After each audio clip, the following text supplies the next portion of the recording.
muscular, rehabilitación, diagnóstico con robótica isocinética. Ya nos presentó Sacher a los aquí presentes. Estoy muy contento de empezar con esto. Yo me presento, soy Pablo Zamagaña, yo soy médico fisiatra. Esta es mi casa, el Hospital 20 de Noviembre de Ixta, en Ciudad de México, donde hemos tenido pues mucha experiencia con los equipos isocinéticos, hemos ido haciendo una curva larga de aprendizaje y a la vez compartiendo con personas interesadas en el tema. En este centro médico hemos desarrollado cursos básicos de isocinesia y avanzado desde 2015. Entre 2015 y 2019 dimos 8 cursos básicos, 4 de ellos ya con certificación internacional Contrex a través de Fisiomed, y 2 cursos de isocinesia avanzada, uno de ellos con certificación internacional Contrex. De estos, ya pues bueno, Anita, Felipe y María, y pues Anita, que nos estará escuchando, la otra Anita, han sido parte de los cuerpos de presentadores e instructores. Con Pedrito había estado invitado y alguna situación no nos permitió que estuviera por acá, pero Pedrito, estarás, tarde o temprano estarás acá, créemelo. Y bueno, pues yo lo que voy a hablar el día de hoy va a ser una leve introducción a la isocinesia. ¿Por qué hice ese preámbulo? Porque bueno, la isocinesia es un tema demasiado extenso, demasiado. O sea, si nos da para hacer un curso básico y avanzado, un básico que Felipe opina que es como un básico intermedio. Y bueno, creo que le he ido comprando la idea porque creo que sí tiene el nivel de complejidad del tema como para podernos profundizar bastante.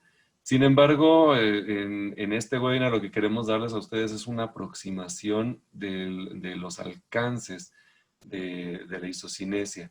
Entonces, para empezar en esto, yo voy a hablar de una breve introducción para poder homogeneizar los términos en los que vamos a estarnos expresando y entender qué hacemos y por qué es diferente hacer un trabajo isocinético contra un trabajo convencional, que sería el isotónico, ¿no?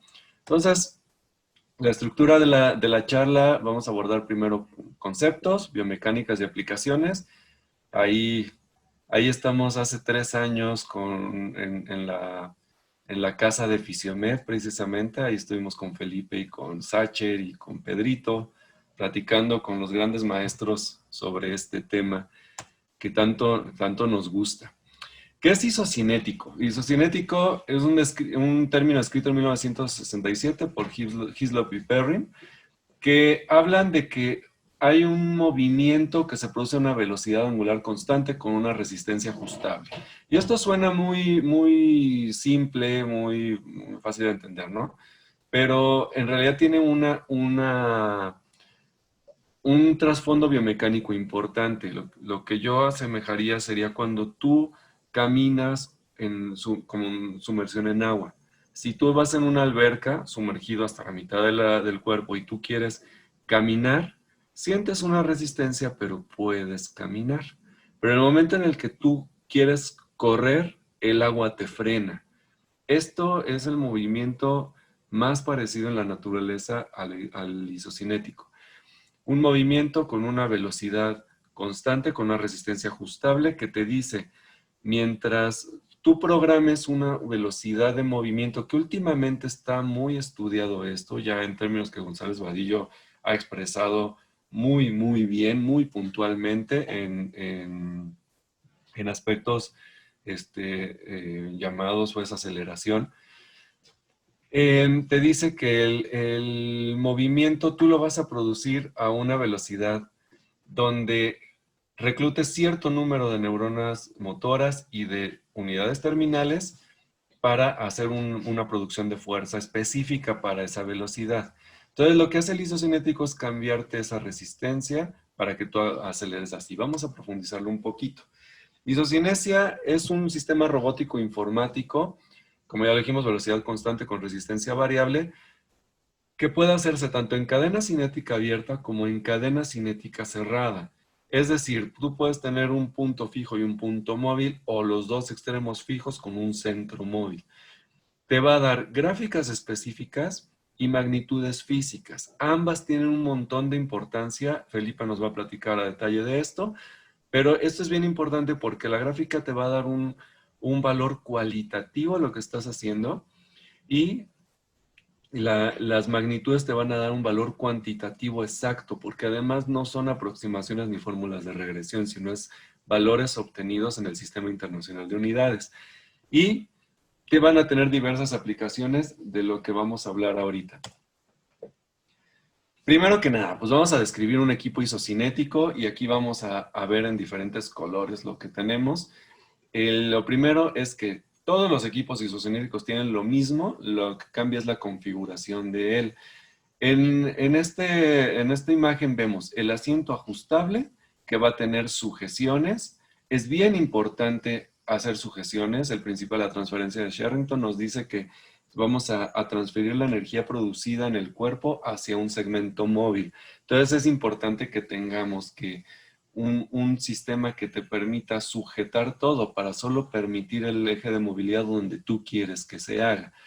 Vamos a tener rieles de posición que nos van a permitir tener distancias entre el dinamómetro y el asiento, las palancas y bases de apoyo donde vamos a sujetar tanto los miembros superiores como el miembro a medir, y el corazón del equipo, que es el dinamómetro. Este corazón va a tener un taquímetro que va a detectar la velocidad, un goniómetro que va a medir los ángulos y propiamente el dinamómetro que es quien va a medir las fuerzas. Entonces, esta cosa, este motorcito, es el corazón sin el cual no podemos hacer nada. Es de donde vamos a hacer la medición. Entonces, el concepto de isocinesia tiene que tener un sistema propiamente robótico y un dinamómetro que te pueda detectar esto. Hablemos de la biomecánica de él. Los equipos isocinéticos llegan a ser complejos en estructura, pero una vez que uno se familiariza con ello, tiene muchas aplicaciones y llegan a ser sencillos de utilizar. Por ejemplo, aquí vemos un equipo de valoración laboral, que es una torre, que si se fijan el dinamómetro, aquí se alcanza a ver, es igual al que tenemos en un asiento. Este es uno de cadena abierta, acá atrás estará uno de cadena cerrada, y un módulo de columna que es un adaptador para el dinamómetro de cadena cinética abierta, donde podemos hacer entonces mediciones de muchísimos tipos. El fundamento de la isocinesia es esto. Esta es la ley que rige la isocinesia. La ley de Hill, la curva de Hill, que es una relación inversa entre fuerza y velocidad. Esto está descrito desde la primera mitad del siglo pasado, entre los estudios que hizo Hill, y te dice que la producción de fuerza va a ser, como dije, inversamente proporcional a la velocidad que apliquemos. Entonces, bueno, primero definamos, ¿no? ¿Qué es una fuerza? Pues bueno, una fuerza es una magnitud vectorial que nos transmite cuánto movimiento le imprimimos a una materia o la capacidad de deformación que tenemos sobre un material. Es decir, yo puedo patear un balón y sale volando, yo le imprimí una fuerza, o yo puedo apoyarme sobre una tabla y la pandeo, la deformé. Entonces, ambas son fuerzas. Unas son fuerzas de estrés y las otras son fuerzas de movimiento, fuerzas de aceleración. Entonces, la curva de Hill dice que la máxima fuerza producida por una contracción muscular, va a ser la isométrica. ¿Por qué? Porque vamos a tener el 100% de fuerza con 0 de velocidad. Es una contracción estática. Sin embargo, en el momento en el que empezamos a imprimirle nosotros aceleración, disminuye la producción máxima de fuerza, pero hay movimiento. Y entonces tenemos un punto que le llamaremos la fuerza dinámica máxima concéntrica, que será la máxima capacidad de fuerza que tengas para generar un movimiento, y esto es baja velocidad. De ahí la necesidad de medir con diferentes velocidades en la isocinesia. Y mientras más velocidad le imprimamos, menos producción de fuerza tenemos, pero llega un punto en el que sube la potencia, de la cual hablaré ahorita, y esto nos va a permitir tener movimientos incluso funcionales, porque aunque no van a ser maximales en fuerza, sí van a tener una capacidad de desplazamiento mucho más efectiva. Entonces, entendamos la isocinesia desde una palanca y la tercera ley de Newton, ¿no? La tercera ley de Newton, que nos dice siempre un objeto ejerce una fuerza sobre otro, el segundo va a tener una fuerza igual pero en sentido opuesto, la famosa ley de la acción y la reacción. Y para esto tenemos que entender entonces que una palanca tiene un fulcro o centro, un brazo de potencia y un brazo de resistencia. Un brazo de potencia, mejor llamado brazo de fuerza, y un brazo de resistencia. Y entonces desglosemos estos conceptos que tenemos acá. Ya sabemos que velocidad pues es el cambio de aceleración entre en una palanca o en una masa. Y entonces, ¿qué es un momento interno? ¿Qué es lo que detecta el isocinético? Los momentos. Entonces, el momento interno es la fuerza que se produce a favor del movimiento. Es decir, en este ejemplo donde yo tengo un codo flexionado con una resistencia, el momento interno nos lo va a dar la masa muscular que genere la flexión, en este caso el bíceps. El momento interno entonces va a estar dado por el brazo de fuerza. Pero si tenemos un momento interno, entonces tenemos un momento externo, que es la encarnación de esa tercera ley de Newton de la que yo hablaba.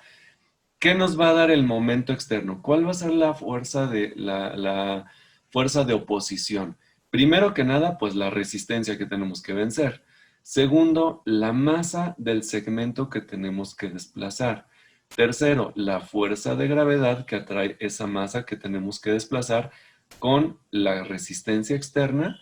Y un cuarto que es la resistencia al estiramiento que tienen las estructuras articulares. Y hablaré de cápsula articular, ligamentos, cartílago, fuerzas de fricción, nervio, vasos y obviamente los tendones de los músculos antagonistas. Todo esto, fíjense, este pobre musculito chiquitito tiene que vencer todo eso. La resistencia al estiramiento de esta cápsula articular, este segmento, esto y todo multiplicado además por la aceleración de la gravedad. Entonces el momento externo es todo lo que tenemos que vencer. Pero entonces, ¿qué pasa si yo igualo el momento interno con el momento externo? Ocurre una par de fuerzas y nos quedamos en un estado isométrico, un estado donde no hay movimiento. Entonces, para que yo tenga desplazamiento, el momento interno debe de superar al externo por lo menos en 1 Newton. Y entonces empieza a entrar un concepto que se llama la fuerza aplicada, que es la diferencial aritmética que va a existir entre el momento interno y el momento externo. Es decir, si yo tengo este segmento y yo le imprimo solamente 1 Newton más a favor del momento interno, entonces voy a tener un poco de desplazamiento, pero a baja velocidad. Pero si yo le imprimo mayor velocidad, entonces quiere decir que a lo mejor estoy rebasando ya no por 1 Newton, a lo mejor 30, 50 newtons más, y entonces le pongo más aceleración. Entonces, la isocinesia es muy exacta porque dentro de la medición que te hace, cuando tú haces la preparación para subir a una persona, yo lo sujeto, me regreso a la diapositiva, lo sujeto al dinamómetro, aquí está la palanca, y entonces, acá está, uno con aditamentos. Tengo el aditamento, lo pongo, y yo primero hago algo que se llama compensación de la gravedad, que es un recorrido pasivo a lo largo del movimiento que yo fijé. Y entonces le pido a la persona que se quede relajado, hago el movimiento pasivo y el equipo detecta esos momentos externos. Entonces ya los detectó, los toma en cuenta y los descuenta de tal forma que cuando yo hago una medición, solamente me va a reportar la diferencial entre el momento interno y el momento externo. Eso es impresionantemente bueno porque quiere decir que te está midiendo esa fuerza aplicada.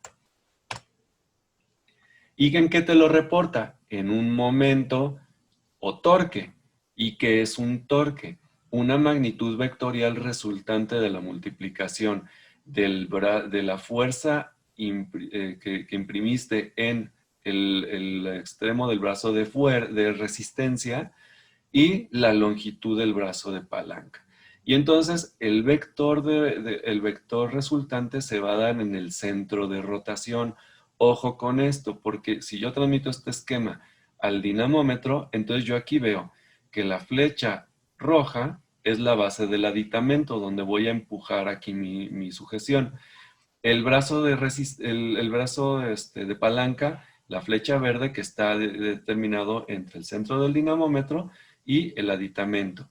¿Y dónde se va a registrar el torque? Esta flecha azul se va a detectar en el centro de giro, ¿sí? En donde está el punto de rotación del dinamómetro.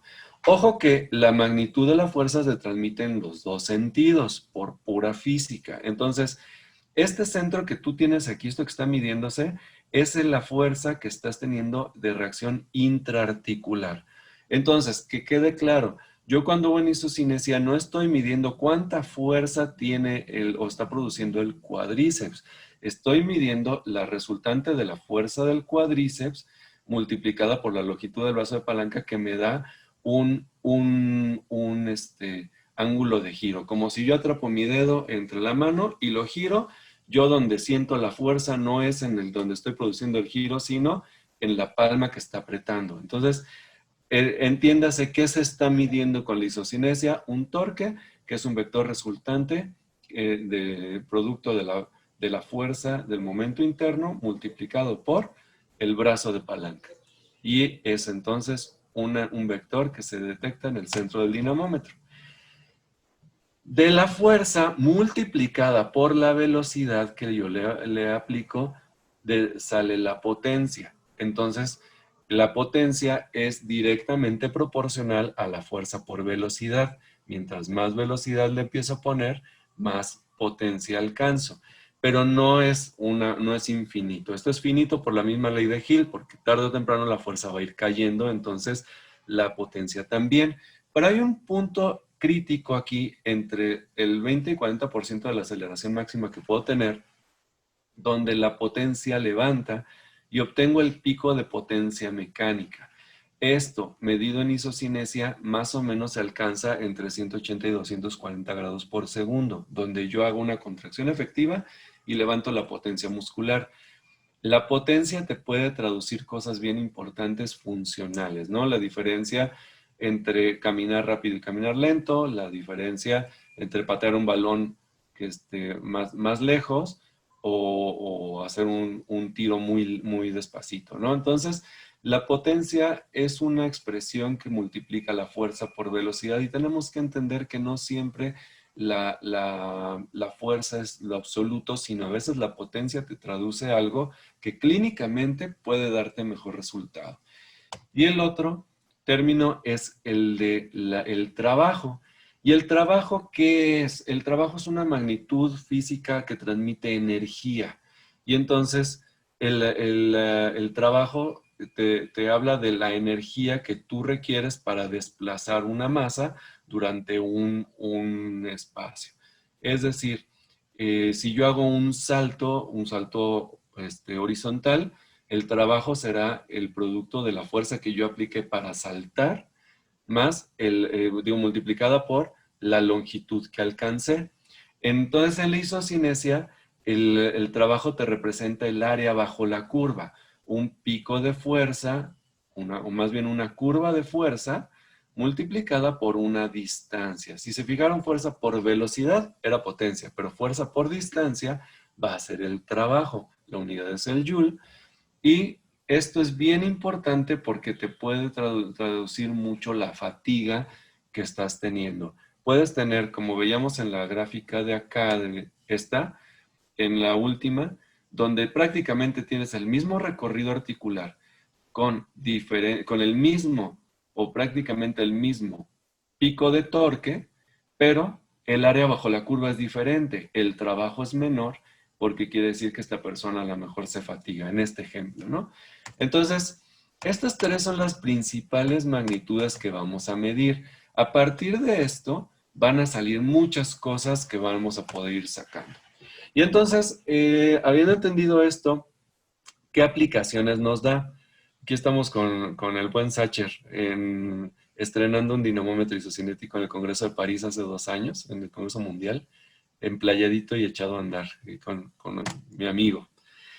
Este, el doctor De Beer nos dice que tenemos 5 aplicaciones principales para la isocinesia, aunque le podemos dar otro enfoque. Pero las 5 aplicaciones que menciona el doctor De Beer son determinar la debilidad muscular como tal, pues sí, obviamente, ¿no? Determinas la fuerza, la fatiga, la potencia. Un seguimiento clínico y evolución que desafortunadamente muchos no lo hacen del todo. Quieren una prueba y ya no la vuelven a hacer. El screening basado en grupos aislados, es decir, yo puedo determinar intrapersona o en grupos poblacionales similares, pero vamos, yo puedo determinar mi grupo poblacional, que casi siempre veo que son adultos mayores en mi hospital y no van a parecerse a las personas jóvenes que viven en Alemania. Entonces, hacer este tipo de observaciones intragrupos es muy importante. Aplicaciones médico-legales, porque siempre digo, el equipo es chismoso y, por ejemplo, si hay dolor, se evidencia en esto y no hay forma de simularlo además. O hay debilidad marcada, pues bueno, hay debilidad marcada, falta coordinación intramuscular y demás. Y obviamente, desafortunadamente, lo que creo que muchos hacen nada más como investigación y lo usan solo para hacer mediciones de investigación y no le hallan todo el potencial que tiene. Entonces, nosotros lo que hemos determinado a esto es que el equipo nos sirve para hacer diagnóstico, mis compañeros hablarán más de esto, entrenamiento, nosotros no solo medimos, sino entrenamos a los pacientes en el equipo, rehabilitación, valoraciones laborales y prevención de lesiones. Esto nos ha dejado ver bastante en ciertos grupos, sobre todo atletas, que traen ahí un factor de riesgo para poder lesionarse prontamente. Y una gran diferencia que yo quiero evidenciar con respecto al isotónico, el trabajo que hacemos con una pesa. En una pesa vamos a encontrar esta zona de trabajo, una zona de trabajo isotónico que va a hacer de inicio súbito de la acción muscular, con un fin súbito de la acción muscular, y un alcance limitado. ¿Por qué? Porque como tengo una masa que voy a desplazar, por ejemplo, una mancuerna de 10 kilos y va a ser una resistencia constante, yo recluto cierto número de unidades motoras para desplazar esa masa y no voy a necesitar reclutar más, porque ya alcancé para aplicar la fuerza que quiero. En el isocinético, tú subes reclutando la fuerza desde el inicio, subes la curva y el equipo siempre te va a invitar a que generes más fuerza, porque tú siempre le vas a ganar si es un modo concéntrico. De tal forma que vas a lograr llegar a un pico alto de reclutamiento muscular y un descenso del mismo de manera continua y gradual. Estos dos picos en el trabajo isotónico se quedan como picos de tensión sin contracción efectiva. Solamente los picos de tensión para alcanzar la tensión en el tendón antes de generar la contracción muscular. Y esto de acá se queda como una zona de no trabajo potencial en el isotónico. Entonces, es muy importante entender que el trabajo isocinético tiene más alcance en cuanto a reclutamiento muscular. Y los beneficios que le vemos al isocinético, pues que fortaleces, coordinas intra e intermuscularmente, mejora la resistencia, la elasticidad, recorta los tiempos de rehabilitación y incluso disminuyes un tiempo de entrenamiento en una persona que quieres rápidamente ponerla al ritmo de otros. Yo con esto lo doy como introducción porque casi todos los puntos se van a desglosar en los siguientes temas. Esta foto me encanta del primer día de la biomecánica que hubo hace 3 años, un pueblito cerca de Nuremberg. Y pues ahí estábamos con el doctor Stephen Müller, que está en Potsdam, es una autoridad en el tema, verdadera autoridad. El máster de máster, el doctor Sevi de Beer. Nuestro buen amigo Sven Dietmar, que es desarrollador de la tecnología de Contrex, de Suiza. El doctor Andreas Lumberger, jefe de servicios médicos del Bayern Múnich. Le pongo Pedro Bausowski porque Pedrito por ahí está asomado, nomás se ven los ojitos, pero ahí está Pedrito. Aquí está Felipe, aquí está Sacher y yo normalmente hasta atrás por mi tamaño, ¿verdad?